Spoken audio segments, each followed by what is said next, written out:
తెలంగాణలో కొత్త మద్యం దుకాణాల లైసెన్సుల కోసం భారీగా దరఖాస్తులు వచ్చాయి. ఈ నెల 18వ తేదీన దరఖాస్తులకు తుది గడువు కావడంతో దరఖాస్తుదారుల సంఖ్య అసాధారణంగా పెరిగింది.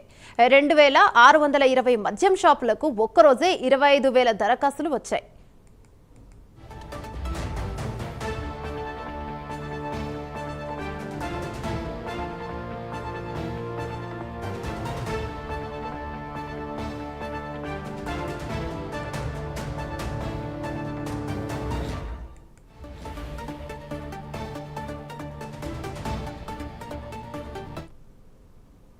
తెలంగాణలో కొత్త మద్యం దుకాణాల లైసెన్సుల కోసం భారీగా దరఖాస్తులు వచ్చాయి. ఈ నెల 18వ తేదీన దరఖాస్తులకు తుది గడువు కావడంతో దరఖాస్తుదారుల సంఖ్య అసాధారణంగా పెరిగింది.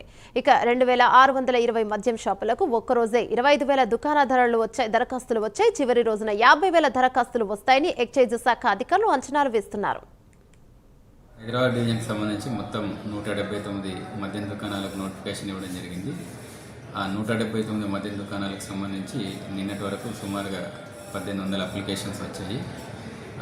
ఇవాళ రేపు లాస్ట్ డేస్ కాబట్టి ఇవాళ అప్లికెంట్స్ భారీగా రావడం జరిగింది.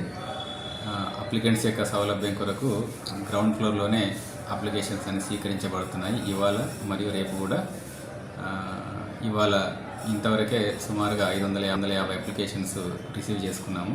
ఇంకా అన్ని కౌంటర్లలో కూడా అప్లికెంట్స్ క్యూ లైన్లలో ఉన్నారు. సో ఇవాళ అప్లికేషన్స్ భారీగా వస్తాయని చెప్పేసి మేము అంచనా వేస్తున్నాము. అదేవిధంగా రేపు ఆఖరి రోజు కాబట్టి రేపు కూడా రెస్పాన్స్ చాలా బాగుంటుందని చెప్పేసి ఆశిస్తున్నాము. రేపు దరఖాస్తు చేసుకోవడానికి వచ్చే వాళ్ళు కూడా వాళ్ళ వెహికల్స్ పార్కింగ్ కొరకు ఎగ్జిబిషన్ గ్రౌండ్లో పార్కింగ్ సదుపాయం ఏర్పాటు చేయడం జరిగింది. సో వాళ్ళ వెహికల్స్ అక్కడ పార్క్ చేసి వచ్చి మన కింద గ్రౌండ్ ఫ్లోర్లో అప్లికేషన్ వాళ్ళు దాఖలు చేయాలని కోరుతున్నాం. హైదరాబాద్ డివిజన్కి సంబంధించి మొత్తం 179